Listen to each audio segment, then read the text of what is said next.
Chalk and cheese.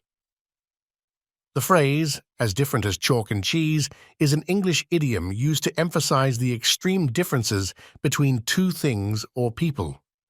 The origins of this expression can be traced back to medieval times. In the 14th century, the term cheese was used to describe something of high quality or value, while chalk was associated with something of a lower quality.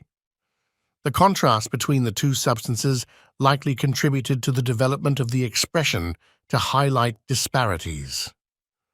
Over time, the phrase evolved into its current form, and today it is commonly used to describe situations where two things are distinctly dissimilar.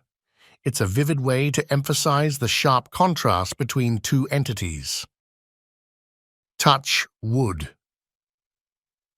The phrase touch wood is often used when someone wants to express a hope for good luck or to ward off bad luck. The tradition involves physically touching or knocking on wood while making a positive statement or expressing a hope to avoid jinxing the situation. The origins of this superstition are not entirely clear, but there are a few theories about its roots. One theory traces it back to pagan beliefs that spirits and gods resided in trees. By touching or knocking on wood, people believed they could invoke the protection or goodwill of these spirits.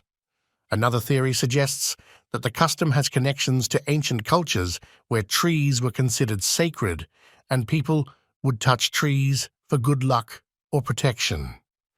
In medieval Europe, there was a belief that good spirits lived in trees, and by touching wood, a person could seek their favor or protection.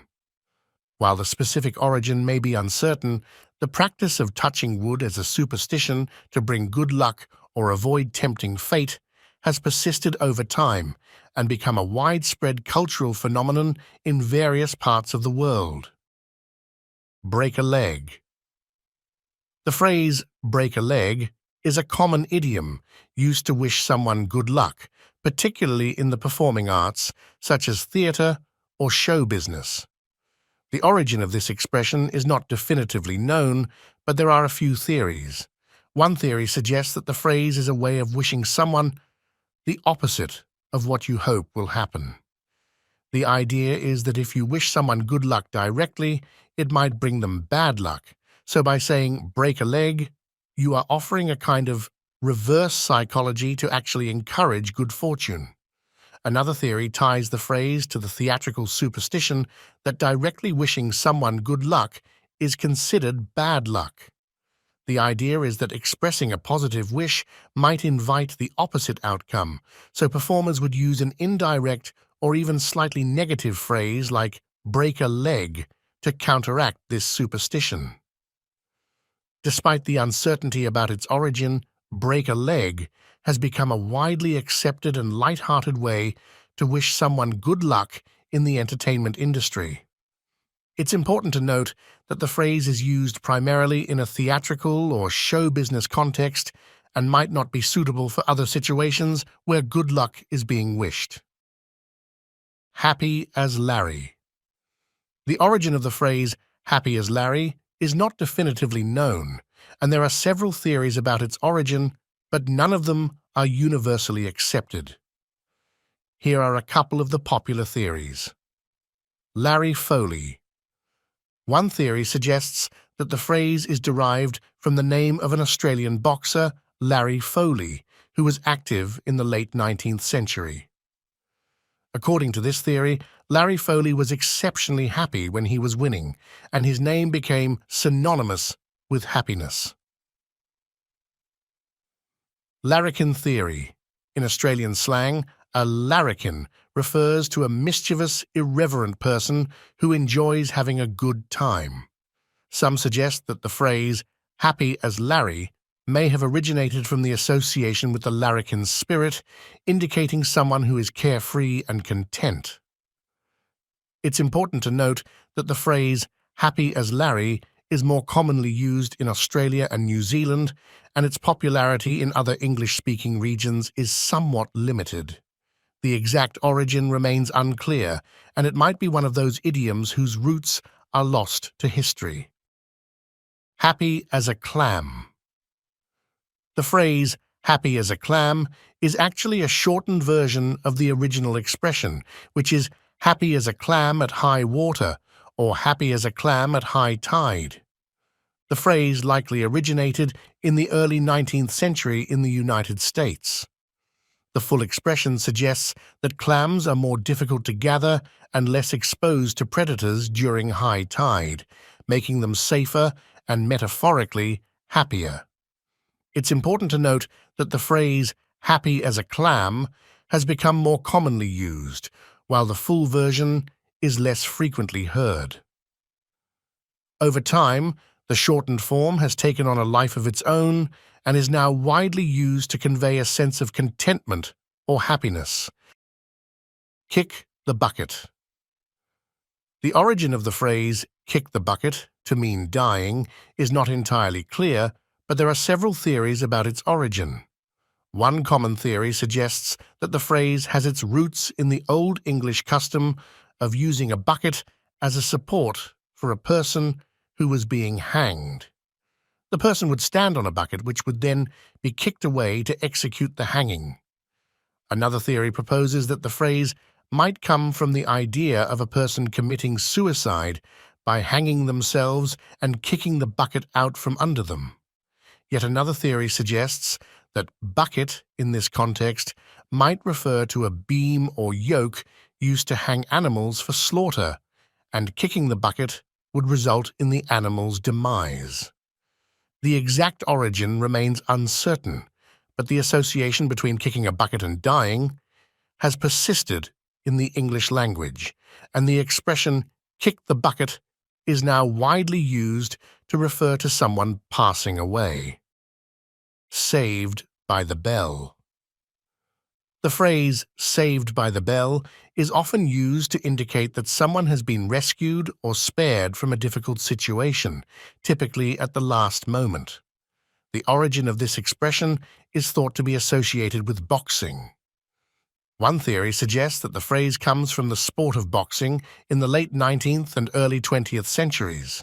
In boxing matches, if a fighter was in trouble or knocked down near the end of a round, but the bell rang to signal the end of the round, the fighter would be considered saved by the bell. The round's conclusion prevented the opponent from delivering further blows and potentially securing a knockout. This boxing terminology eventually found its way into everyday language, where saved by the bell became a metaphor for being rescued from a difficult situation or danger at the last moment. The phrase became more widely popularized beyond the boxing ring and is now used in various contexts to convey the idea of a timely rescue or escape. Bless you. The saying bless you or God bless you is commonly used in English-speaking cultures after someone sneezes. The origins of this custom are not definitively known, but there are a few theories. The soul theory. One common explanation dates back to ancient times, when people believed that a sneeze could cause the soul to momentarily leave the body. Saying bless you was a way to protect the sneezer from evil spirits entering the body during this vulnerable moment. The plague theory. Another theory is associated with the bubonic plague that swept through Europe in the 6th century. Sneezing was one of the symptoms of the plague, and it was believed that saying bless you would protect the person from the deadly disease. The Pope at the time, Pope Gregory XI, supposedly suggested this practice during the plague. Renewed vitality theory. There's also a theory that suggests the custom originated from the idea that a sneeze could temporarily expel the soul, and the expression bless you was a wish for renewed vitality or life. While the specific origin is uncertain, saying bless you has become a cultural and polite response to someone sneezing in many English-speaking societies, and it is generally considered a courteous gesture, irrespective of the historical reasons behind it. Bee's knees. The phrase bee's knees is an idiom that originated in the United States in the 1920s. It gained popularity during the Roaring Twenties, a time of social and cultural dynamism. The phrase was part of the flapper slang, which was a fashionable and unconventional way of speaking during that era. The expression bee's knees was coined along with similar phrases like cat's pajamas and elephant's adenoids. These phrases were used to describe something outstanding, excellent, or highly admired. The exact reason for using bee's knees in this context is not entirely clear, but it likely emerged as a whimsical and playful way to refer to something small and intricate. During the 1920s, there was a trend of creating fanciful and exaggerated expressions, and bee's knees became part of the colorful language of the time. While the specific origin may not be known, the phrase has endured as a charming and somewhat nostalgic idiom, used to convey admiration or excellence. Sick as a dog. The expression sick as a dog is an idiom used to convey that someone is very ill or experiencing severe sickness. The origin of this phrase is not entirely clear, but it has been in use for several centuries. One theory suggests that the phrase may have originated from the idea that dogs were historically associated with disease and unsanitary conditions. In the past, dogs were not always kept as pets and were often scavengers or lived in less than ideal conditions. Additionally, the phrase might have been influenced by the fact that dogs can sometimes exhibit symptoms of illness more visibly than other animals. Another possibility is that the phrase reflects the historical perception that dogs could suffer from various ailments, and their illnesses were often considered serious. Regardless of the exact origin, sick as a dog has become a widely accepted and commonly used expression in English to describe someone who is very unwell.